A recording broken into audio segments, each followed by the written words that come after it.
Hello, everyone, and welcome to another edition of Pink Sock Reacts. Today, we're going to be reacting to Friday the 13th, Part 8, Jason Takes Manhattan. Are you ready for this, Jack?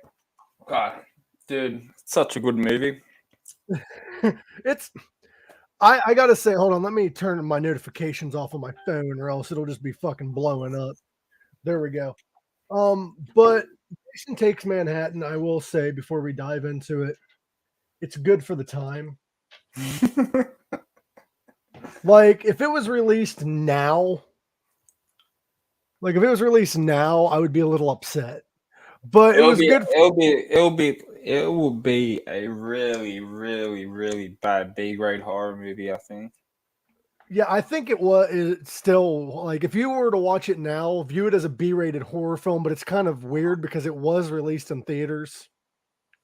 Yeah, And what's weird is I love Kane Hodder as Jason, but he had to have been given some of the worst Jason movies of the franchise.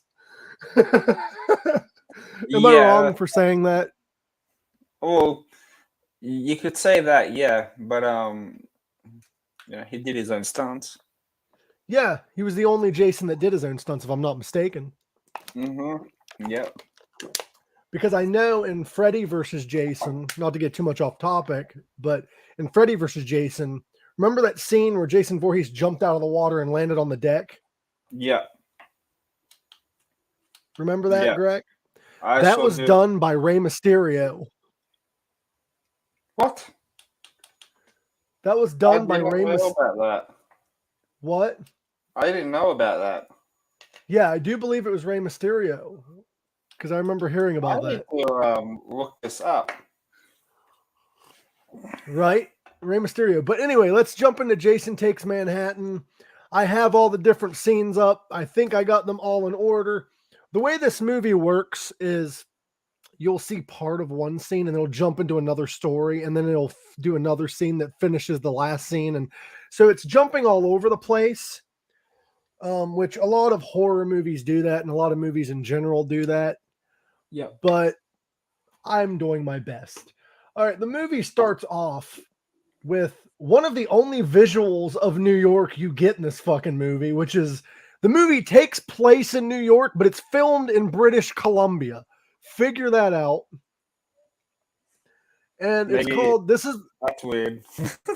and this is the complaint a lot of people have because the budget of the film, they couldn't film it all in New York.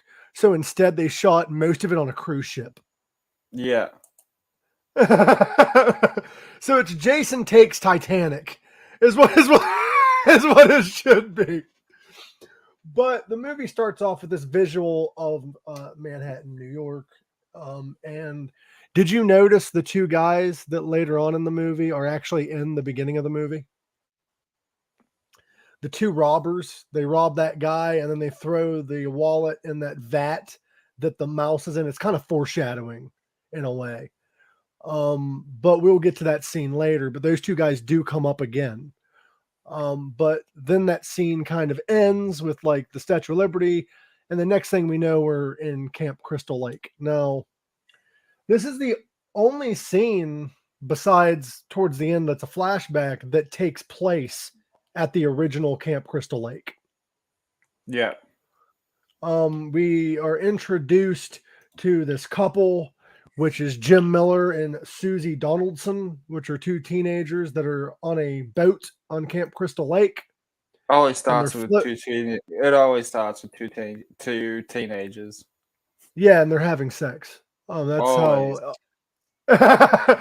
But he throws the anchor down. They have sex. Now, I've mentioned in a previous episode of Pink Sock Reacts, and I'll admit when I'm wrong, people don't finish having sex in horror movies. This movie, you don't see them have sex, but it's hinted that they had sex. Yeah. He drops the anchor, and then they do what they do.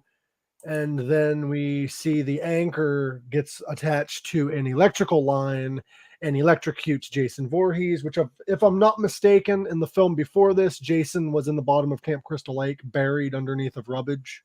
So this is kind of a sequel to that. Mm-hmm. Then Jason's awakened, and then we see that the rubbish he's missing. Well, he aboards this boat, and the guy's like, well, I heard a noise. I'm going to go check it out. So he leaves the room.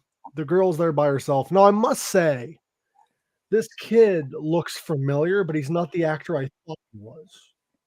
Yeah. I thought he was one of the guys in Stranger Things, but the age doesn't make sense. He just looks like him, which is kind of weird. But he ends up going out and checking the noise. She gets up and is like, is that you? Blah, blah, blah, blah. And a hockey masked guy jumps out and stabs her. Now, it's a fake knife, and it's her boyfriend wearing a Jason mask, or a hockey mask, I should say. She puts the hockey mask, he hangs the hockey mask up. He's like, I'm a dick, blah, blah, blah, blah, blah. And they start shagging. Now, what you don't do in horror movies is what, Gorak? What's the main things you don't do in horror movies? Have sex. That's number one. You don't have sex or kiss anyone in a horror movie. Now, I think I'd survive a horror movie because I don't do either very often. but they start making out on the bed, and then enter Jason. He takes the mask, puts it on. I don't know where he found this hockey mask on the ship. I would assume it was Jason's old hockey mask, and they're on an abandoned boat. Yeah. But Jason puts it on. The woman freaks out, says, it's Jason. This part made me laugh because he has this like harpoon type gun, and this woman's like, fuck my boyfriend, and jumped out the window and ran away. Wait, is this when Jason it's just when Jason went through the door or something like that, or some shit? No, that's later on. He walks into the room, and she's like, it's Jason, and he shoots the harpoon, and it hits next to her head, and she jumps out the window and then runs, and then he stabs her boyfriend with the harpoon. Yeah. And then takes the fucking spear out of the wall and then starts walking. Like, she's like, fuck him, I don't love him that much. And she ran away. Yeah, she's like, see ya. See ya, motherfucker. And she's quick. She's hiding underneath of a door or whatever. And long story short, it's kind of long played out, but he walks really slowly, finds her, and then stabs her with the harpoon. And then we get the visual. Now, earlier on in this scene, we did hear on the radio about how their graduating class is going to Manhattan, New York, and they want to congratulate them or whatever. So then we get the visual of the cruise ship or the ship. I don't know if it's a cruise ship or not. I don't know what the fuck it is. Is there lagging on my end, Greg? Because your visual is lagging, but your audio is not. No. Okay. So they're on this cruise ship, and they're loading all these people up, and we get introduced to Principal Charles McCulloch and teacher Colleen Van Drausen. I have a bad way of pronunciating these people's names, so I apologize. But they're taking their students on this cruise ship, and Charles is like, where is Jim and Susie? And Colleen's like, well, they're probably shagging. They're probably exploring each other. They don't want to go to Manhattan. Now, the part that makes me laugh is nobody like is thinking they're missing. We never find out if anybody finds the bodies. Like, we don't. It's just we forgot that they died through the rest of the movie. Yeah, pretty much. They were just long forgotten. Yeah, like people just fucking forgot. And we find out that Rennie Wickham, who is riding with Colleen, is actually going on the ship. Even though the principal is very much against it, which we find out is Rennie's uncle. And we find out later on he's a creepy uncle, but not towards her. I was going to say that too.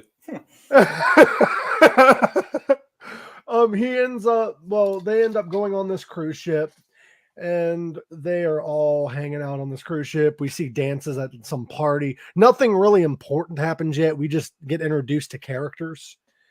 We do end up meeting this creepy guy that works on the ship, where he's like, oh, you all are doomed, and then he runs away. And this creepy guy pops up a lot in this movie. That's why it's important to mention him.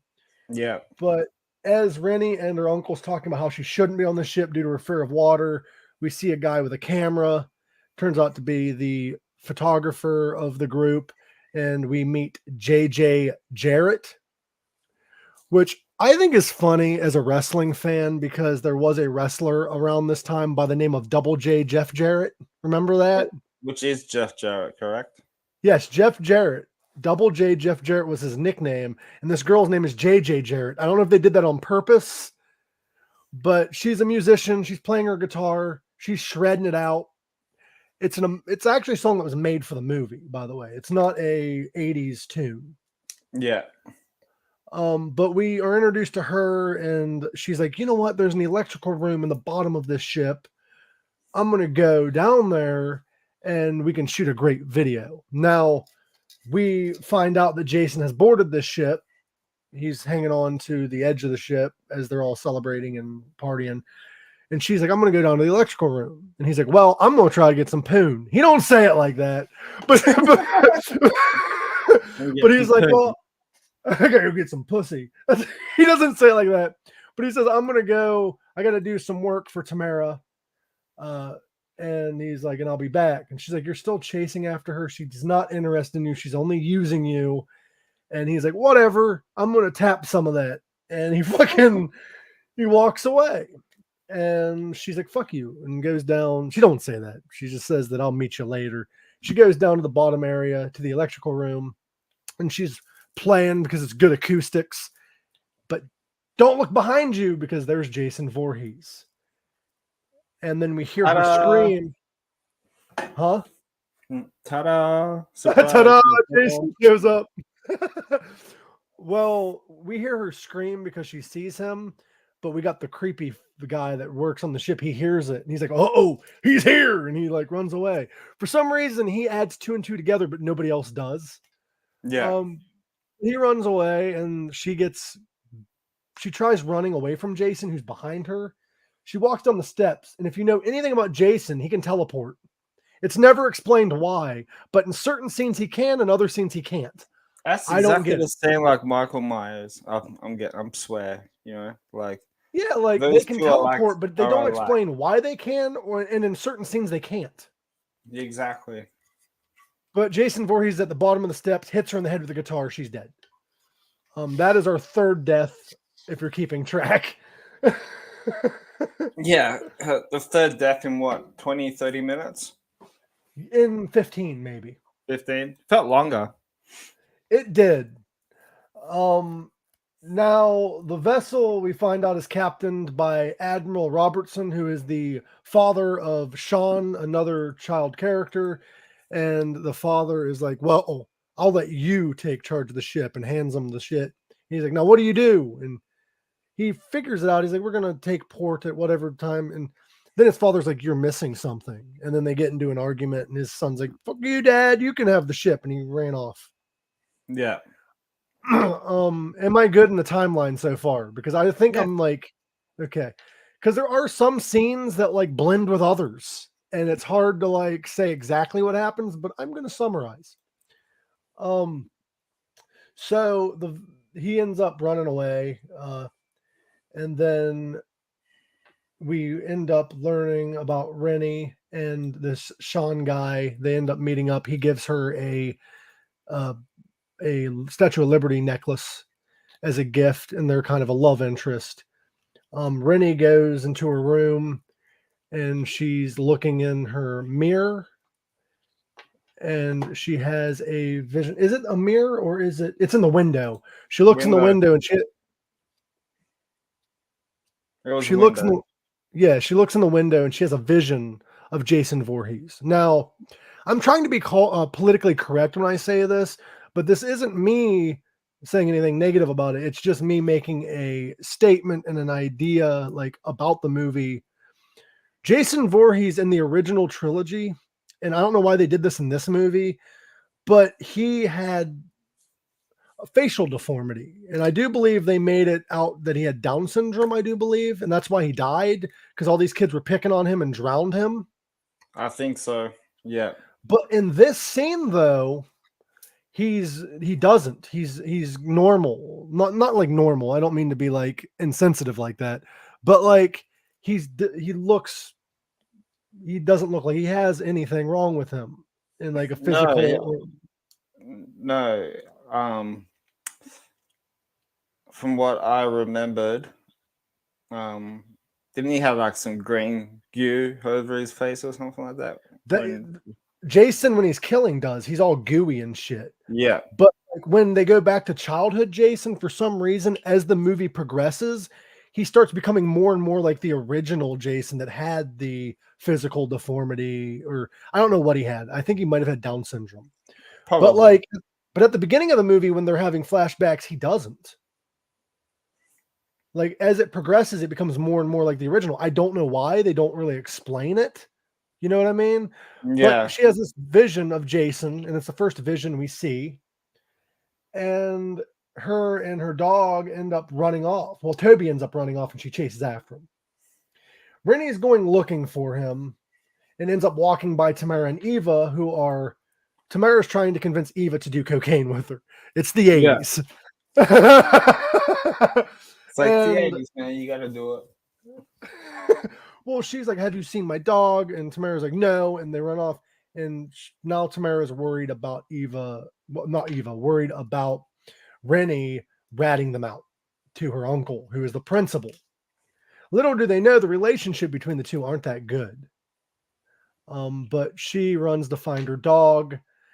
And this is when shortly after they are caught by Charles, the principal, and they think it was her that ratted them out when it wasn't. This scene was interesting because they made it look like it was Jason Voorhees that was coming around the corner, but it was actually just the principal. And they do that a lot in this movie. Yeah. Kind of to add suspense so you don't know if it's Jason or not. But this movie is also very cheesy. It's a very cheesy. Man. True. They all are. But is it just me, or as the 80s progressed, the more cheesy the films became? But this, well, especially the 70s as well. So there you go. True. Like, yeah. So. But as revenge, she ends up pushing Rennie, who's afraid of water, into the water by accident while she's talking to the teacher that brought her there. Yeah. This is when she's in the water and she ends up being grabbed by childhood Jason. At least in her mind, she's being grabbed by childhood Jason. We don't really find out why she's having these visions until later in the movie. So we're going to save that for later in the movie. We're just going to leave it as a mystery for now. She ends up getting grabbed by Jason, but she ends up getting rescued. Charles, right? No. Who rescues her? Colleen and Sean. Sean jumps in the water. Sean jumps in the water to save her. And then as they're up there, as she's rescued, Crazy Ralph comes out of nowhere. And he's like, it's Jason Voorhees. And that's when the principal comes out of nowhere. And he's like, you guys stay away from her, even though they saved her. He's like, you stop talking about Jason. He died years ago, and then walks off. And this is when we are introduced to the two boxers. They're boxing, and the two girls are up there. I forget their names. I'm really bad with names in person, let alone movies. But we have two female characters watching this fight, and they're like, ooh, they make me moist. I don't know how they worded it, but they said that's the only seniors I'd sleep with. They did. I'm not being a perv. That's what they said. Yeah, but the moist part, it would have been funny if they did say that in the movie.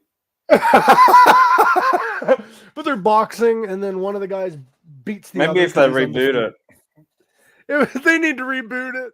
Rob Zombie? No, they need to, like, instead of do the new Scream, they need to do Jason and in Manhattan. Ghostface. Take Manhattan. But yeah, they're boxing, and then one of the boxers ends up going to relax at a sauna. Jason ends up killing him with a hot rock, and he's trying to talk to Jason, thinking he's somebody else, the other boxer, about getting chicks and shit. But he takes this rock and plummets it into his chest cavity. And this movie has a weird way of being grotesque without actually being grotesque. Like, you know what I mean? Yeah. Like, the most violent scene is later on. I'll talk about that too. But he plummets this hot rock into this guy's chest. And you see the blood and stuff, but you don't really see much of the violent nature of this scene. No, they're pretty much just like the one kill and that's it. Mm-hmm. Now, that's what I like about these movies. What were you going to say, That's what I Gorak? like I'm about sorry, these movies. you froze real quick. What'd you say? Oh, did I? Yeah, real quick. You're fine. Just say what you said. I said like that's what I liked about those movies because like when he goes after his victims, it's always just the one kill and it's not torturing them or anything like that. Right? He just fucking he just kills them. Yeah, exactly. Now this is when we find out about creepy Uncle Charles. Tamara's thing that she needed the photographer to do was they were going to blackmail the principal. Tamara had to go to her room because she had to do this fucking project because she was caught with coke, and the principal's like, if I catch you without your project done, I'm going to call your parents. So instead, she tries to seduce Uncle Charles. Not her uncle, but Principal Charles for her. He goes in the room and she's like, I want to make sure my anatomy's in the right spot. And like, she's all like slutted out. And you see the video guy in the corner, creepy. And he turns around and notices after making out with her on the bed that he's there, and he freaks out and he's like, give me that video and you guys are going to pay. And then he runs off. And then Tamara's like, ha, ha, ha, ha, ha, ha.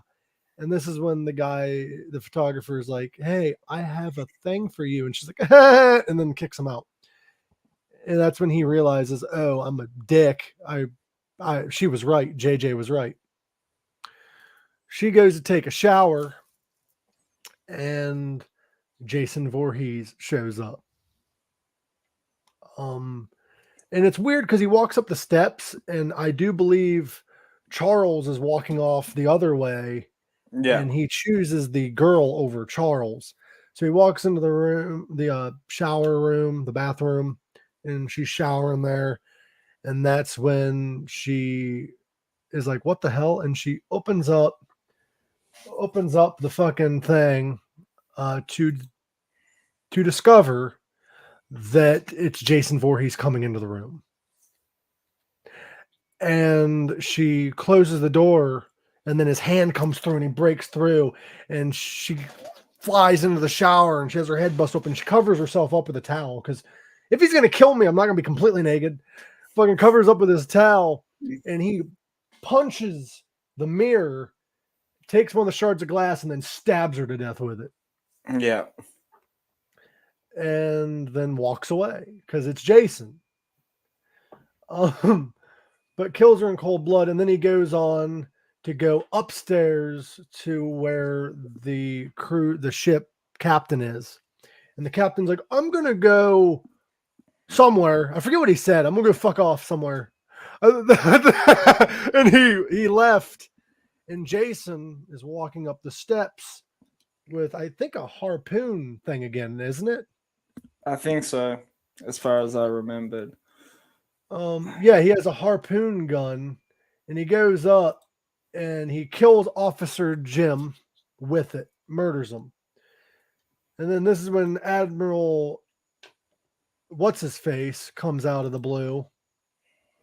And he is like, oh my God, he's dead or whatever. And then Jason comes up behind him with a knife and slits his throat.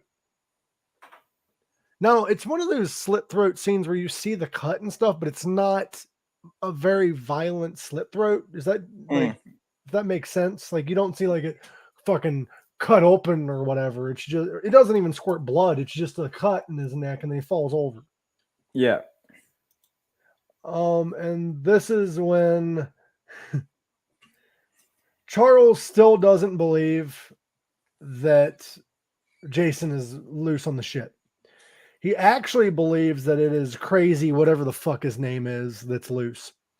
They end up going upstairs Sean does, and finds his father standing upright, which I don't know why Jason did that, but he's standing upright and he's freaking out. His father died. He falls over. And then this is when he freaks out. He gets on the radio and tells everybody to meet there, and they all meet there except for Rennie. Rennie's not there. And they all meet there and they're freaking out about the death. And this is when the principal grabs the gun, and the flare gun is like, it's not for people finding us. And we find out that Jason actually cut the line so they can't talk out to people. So he grabs his flare gun and he thinks it's for crazy, whatever the fuck his name is. I don't even know his name. He's an insane dude that's trying to warn them about Jason and nobody listens. Like, he's crazy to them, but he's not to the listener. You know what I mean? Thank you, Destiny, for listening. But he's not crazy. So he's going to go find this guy with his flare gun.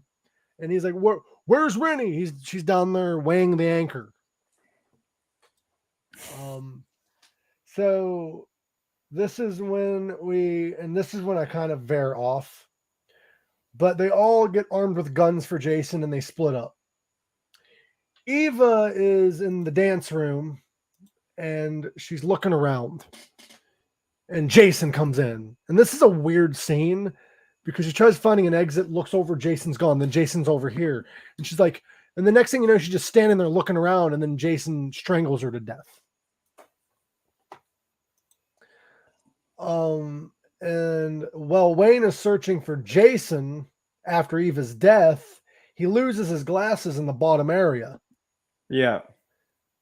And he's stumbling around like an idiot because his glasses are gone. And this is when a figure comes out with a knife and he shoots him because he's trying to find JJ, and he finds out that it's actually somebody we've never met before. Like, I don't think it's a character in the movie. It's just a random guy. But he finds out that it's him, and then he finds out that JJ's dead. And before he could figure shit out, Jason grabs him and throws him into the electrocuting him and starting a fire. Now the fire alarm's going off and everybody's going crazy. And they're like, oh my God, there's a fire. And this is when Charles is like, no, that's what they want us to think. And he's still trying to find this crazy dude. Charles ends up blaming the murders on his students and then suspects that it's just panic. So he's searching for this dude. And while Miles is searching, I'm trying to remember what all happens. I'm sorry if I'm jumping all over the place. Nah, it's all good. But the next scene is Miles is searching, looking around, and Jason pops out of nowhere and chases him up a ladder. And next thing we know, Miles gets thrown on top of a radio antenna and dies. Which kills Miles. Julius is looking around in the same area and finds Miles dead and then gets yeeted into the fucking ocean by Jason. Doesn't get killed, he gets yeeted into the fucking ocean by Jason. Now this is when things get a little wild. Jason ends up getting... Charles is looking for the deckhand at this time. We cut to another scene. And the deckhand, the guy that's crazy, comes out of nowhere. And he's like, you stop right there. And then he falls over with an axe in his back. They all panic, freak out, and run. Yeah. Rennie, Sean, Colleen, Charles, and Toby all end up together, and they end up on an abandoned lifeboat, or on a lifeboat, sorry. And they end up abandoning the on-fire ship because it is now taking on water. And they're starting to leave, and this is when Julius pops out of nowhere, still alive because he got thrown off the ship. And he gets on the ship, and they start leaving. They escape this ship. Now, they end up in New York, and they're wandering the streets of New York, and Jason, somehow, He's a fast swimmer, even though he hates water. He he pops up on board and he looks over and he sees a hockey mask wearing hockey player. Now, this is the only real scene we get of him in New York, and this is towards the end of the movie. Like, we're more than halfway done with the movie. Yeah. And honestly, did you know that these scenes didn't even take place in New York? Was it take place? My question is though, was it take place on Friday the 13th as well? No, not that I know of, anyway. But then it doesn't make sense. Doesn't make sense to any of the story. And also, the movie was shot in British Columbia, not even New York. There's only one scene shot in New York, and it is coming up. Yeah. Now, these kids are running the streets, and the two guys from earlier, the very beginning of the film, have them at gunpoint. Yeah, it's the two robbers. Yeah, and they end up kidnapping. Yeah, they rip off Rennie's necklace, and they take off with her. Yeah. And one of the guys is like, I'm going to go get them. And like, no, they said they'd kill her if you try to chase after her. So they end up taking her to this place where there's like a couch or whatever. And they end up drugging her up with what I assume is heroin because it's in like a needle. They end up drugging her up and they're trying to take advantage of her. But Jason pops out of nowhere and he's fucking a superhero all of a sudden. He kills the one guy and he falls over on top of her and she's high freaking out. And the other guy starts shooting at Jason. Jason kills him and then Rennie runs off high into the darkness.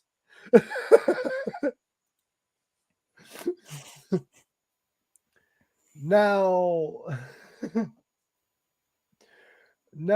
Sean ends up finding Rennie and takes her back to Charles and Colleen.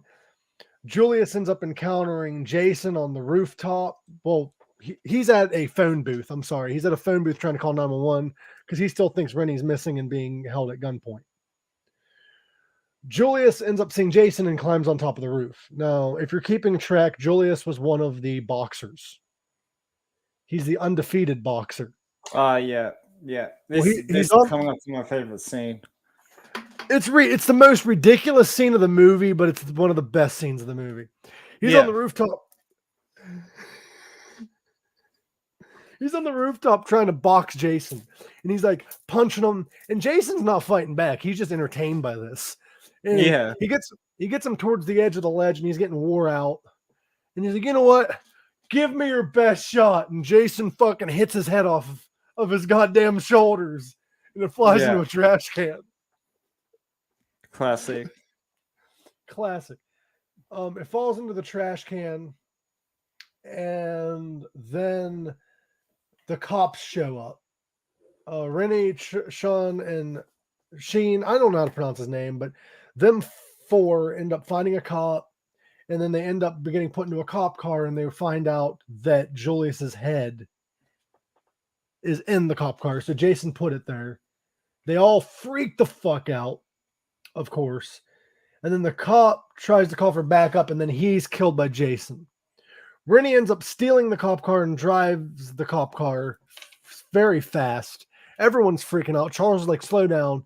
And then we see young Jason Voorhees, who has the full like effect on his face and stuff. She runs into him, and they all jump out of this on fire car.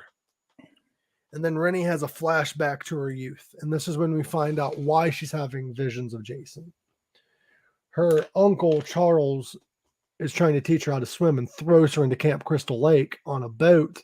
And young Jason Voorhees tries to grab her underwater, and she kicks him off of her and escapes. And this is around the time, I assume, of when his mother thought he was dead and started killing. Yeah. So it kind of hints at that she was at Camp Crystal Lake around the time of his death, but not during the murders of her mom. So I think that scene takes place anywhere between the first and second film, because they said Jason's been dead for a little bit. So I don't know when it takes place, but she is like, "You're the one that pushed me into the water," and freaks out. Rennie runs away, and Sean goes after her, demanding that Charles stays away from him and her. Charles ends up staying behind them and is just rummaging around on his own. And then he sees Jason, as we assume, and he's like, you're alive. And then he runs up the steps, and Jason teleports like a goddamn fucking freak, like he does sometimes, and yeets him out a goddamn window. And then flips him upside down and drowns him in a toxic vat. Now, if you're keeping track, Charles's death is the 18th one of the movie. Yeah. I don't think I've covered all the deaths because there's some that you don't actually see get killed, I do believe. But that's the 18th death. We're towards the end of the movie. Jason then chases after Rennie and Sean through a subway station. They end up fighting back, and Jason gets electrocuted. And they are walking away. Then Jason gets back. Hold on. Am I in the right part? Yeah, he gets back up, and they're all like, we're safe. And they're walking. And then Jason's up behind them. And this is when we get the only shot of Manhattan or New York in general. The background is New York, and Jason's walking, and he hits these punks fucking radio thing. I remember this. Yeah. Can I say it? Yeah, you can say it. Yeah. So this is another good part in the movie. It's like when he walked. There was these group of guys all playing rap or hip hop music. He walked past it and he kicks it. and then the guy's like, "Hey, what the fuck, freak?" or whatever it was. And he turns around, lifts his mask up, and like, whoa. They're like, you're good. What's that? They're like, you're good, and they ran away. Yeah, so like that's what I liked about this movie as well. There's like a bit of humor involved. The cheesy 80s humor, bro. That's what I liked it. But they all freak out and they run away. Yeah. And then Jason resumes to chasing Rennie into a diner. And they tell this waitress, call 911. There's a freak after us. And she's like, welcome to New York. There's a freak trying to kill us. And the only reply is, welcome to New York. Yeah. And this is when Jason busts through the door.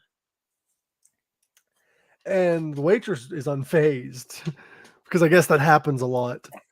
And I don't know why he busts through the door. You could have opened it because they are an establishment that is open for business. He's pissed. True. And then this big guy, I assume is the cook, comes out and tries fighting Jason. He just fucking yeets him through a window. Yeah. And they continue chasing Rennie and Sean. And they end up running, and Jason sees them, and they're like, let's go here. And they go down through a sewage thing, and they're running through the sewage drains in New York, and they run into a worker who tells them that we got to get out of here because in 10 minutes every night around the same time, these places flood. Yeah. So as he's being nice and walking, Jason comes out of nowhere and kills him. And he goes after Sean, who's down and out, and Rennie shines a flashlight in his eyes, and he goes after her, and then Sean meets back up with her, and they start climbing up the ladder. And Jason pops out of nowhere with no mask on because she hits him with the toxic waste bucket. I missed that part. But she hits him with the toxic waste bucket that was underground, and he removes his mask, and he's all fucking deformed.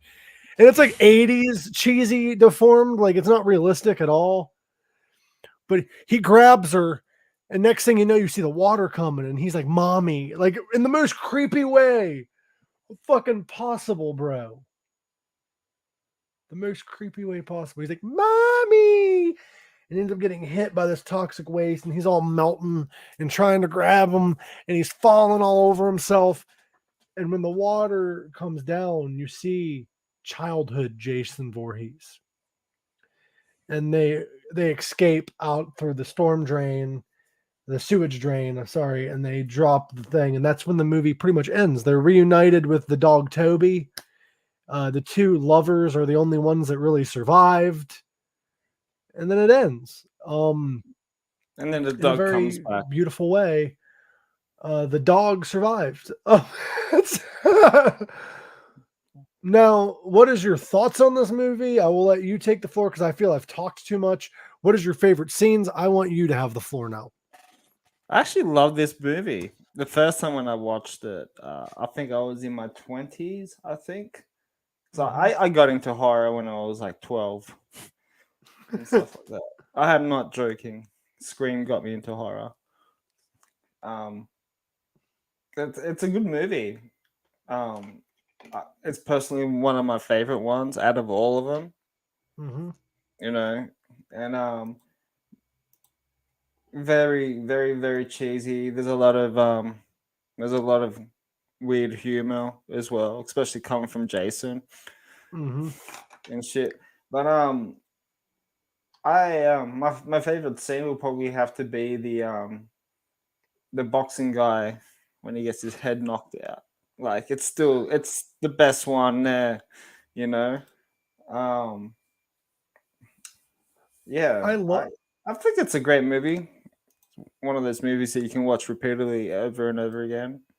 that scene too. That is one of my favorite scenes of this movie.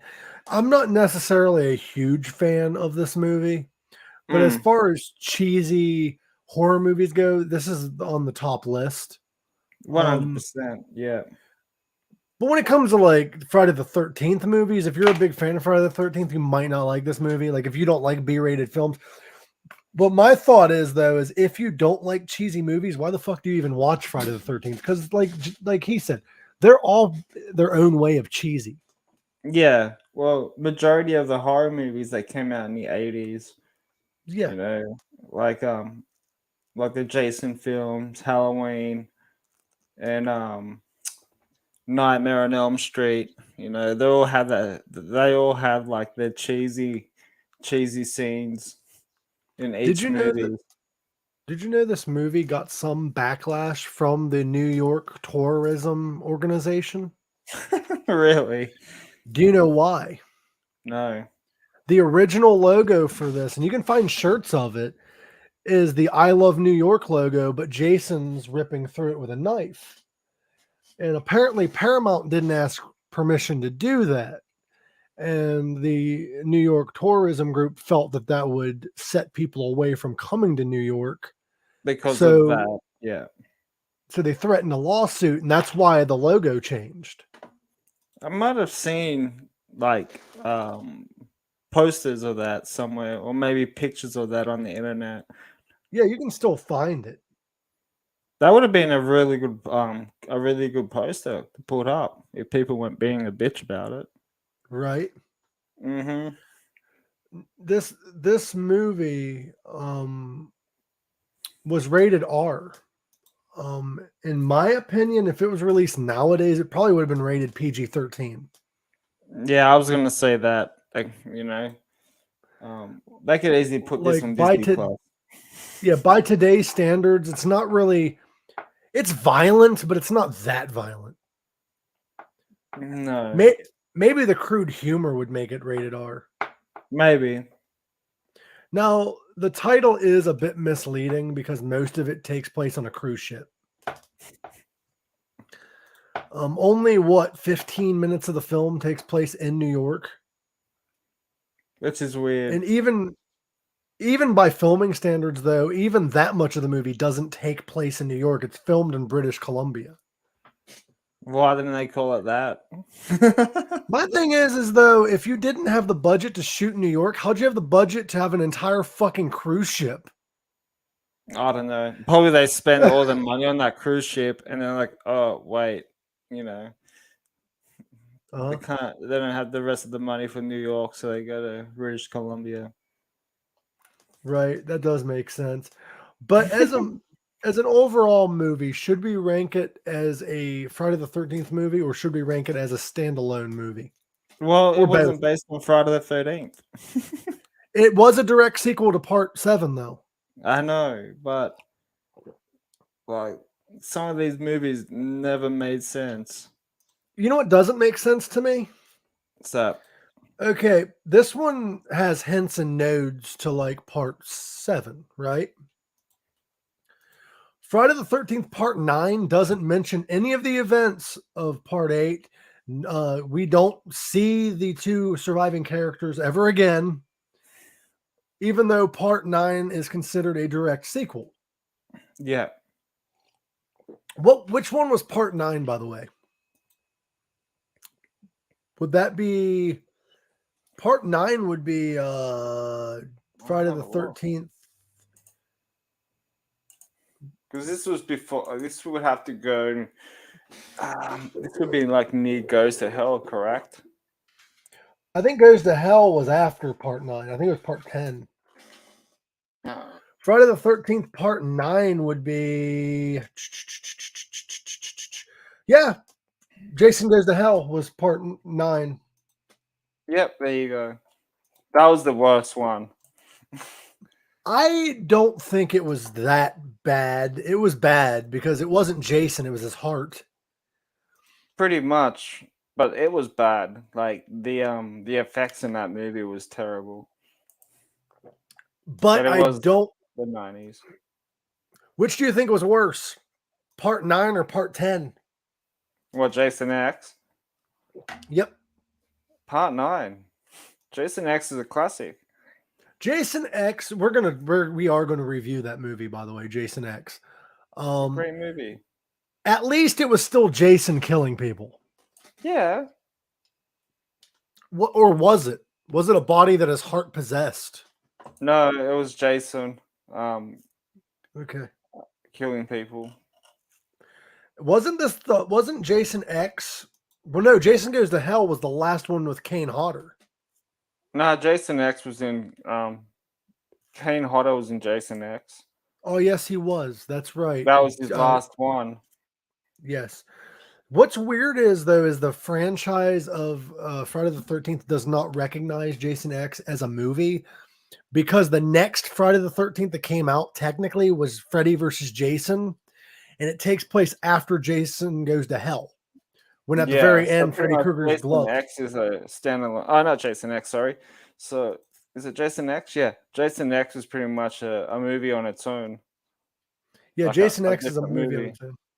Yeah. You know what's weird? Yeah. There actually is a comic book you can buy called Jason versus Jason X. Oh, that's cool. But what do you rank this movie as an overall film? I rank it a 7. 7 out of 10? Yep. Actually, how about this? 7 out of 13? Yeah, let's do that. 7 out of 13. As a standalone film, I give it a 7.5 out of 13. So let's just sit at 7. As a Friday the 13th movie, though, I rank it really low. Yeah, I'll rank it. I'll probably rank it a 5 out of 13. Yeah, if we're doing a Friday the 13th film. And actually, one of my favorite Friday the 13th films doesn't even have Jason really much. The first one. Yeah. I liked that one. That one and the second one was the two best. But yeah, we rank that 7 out of 10 as a standalone film, but we rank it a 5 out of 13 for a Friday the 13th film. Yeah. Next week is going to be fun. It's going to be another fun. This is my favorite one. My favorite one in the whole franchise. Next week on Monday, though, we do not have a guest. No.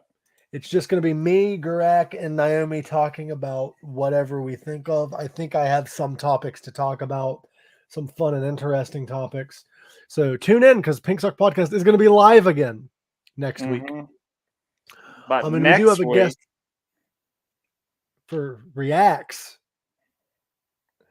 We're going to be reacting to. Did you want to say it, Gorak, since you didn't get to talk much this episode? My favorite Halloween movie. This movie, for those that are not familiar with Halloween and how fucked up their franchise storyline is, this movie takes place 20 years after later. the events of Halloween 2. Up until it got retconned with Halloween 2016 that takes place after Halloween 1. 2018. 2018. I had no idea why they did that though, because they could have had it take place after Halloween 2, because Dr. Loomis died in Halloween 2. Blame the writers and the creators of the film. Yeah, but 2018 one didn't make sense because Dr. Loomis still was dead. I know. He didn't die in the first one. Yeah, I know, but yeah, I don't know. But we're talking Halloween H2O, which is basically Halloween 3. You could say that. It's basically Halloween 3. It takes place 20 years after the second Halloween movie. I would love for them to do a Halloween 30 or 30. Have it take place after Halloween 3 and have it be the sequel. I would have done that, but Jamie Lee Curtis says goodbye to Laurie Strode now. No. I'm saying a sequel to Halloween 3, not Michael Myers. Oh, sorry. Yeah, that'd be cool. And make Have it it as take a place- standalone film.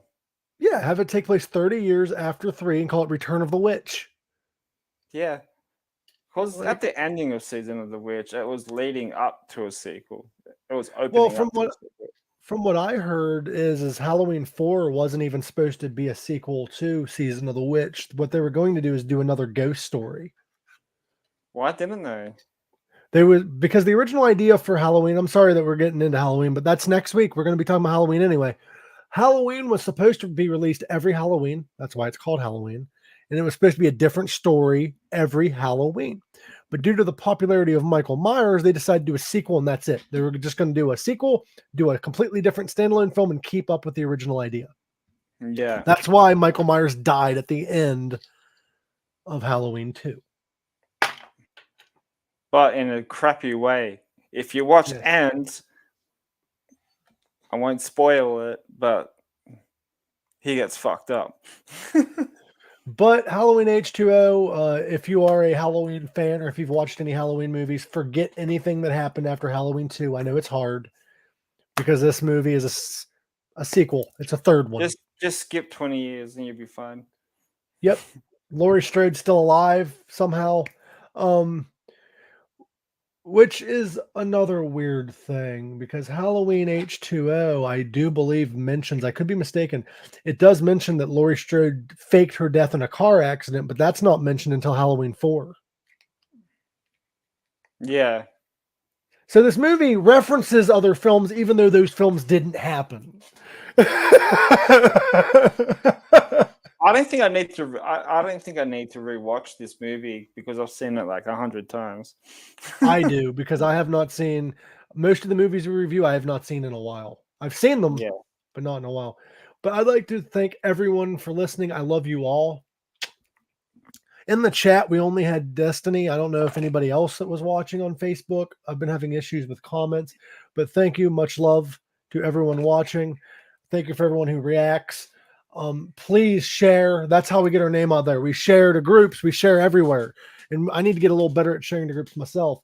But I love you all. I'm going to get off of here. And as always, live long, rock hard. Anything you want to add, Gorak? Yeah. I made an appearance on the MGC Connection podcast recently. It's the episode was posted up yesterday, but I was on their show doing screenshots, the drinking podcast game for Halloween Ends, and it was fucking fun. So nice. You can check it out on YouTube. So and another fun side fact before we go. This was Kane Hodder. Well, not this one, but Jason X was Kane Hodder's last Friday the 13th film, but he did reprise his role for the video game. That's pretty cool. Jason Vorhees is actually modeled after Kane Hodder for the video game. That's pretty cool. But yeah, that was Friday the 13th, part 8. Jason Takes Manhattan. Should we talk about the budget and stuff or no? Yeah, we quickly do it if you want. Okay, Jason Takes Manhattan. Let's see what the budget was real quick, because I had it up. Jason Takes Manhattan had a budget of, did you want to guess? 30 million. Did you want to take a guess? You froze. 30 million. No. 5 million. Oh, it's close. 5 million. Do you want to guess how much at the box office it made? 20 million. 14 million. Close. All right. Well, that was Pink Sock Reacts. I love you all. Thank you so much for tuning in as always. And as always, live long, rock hard.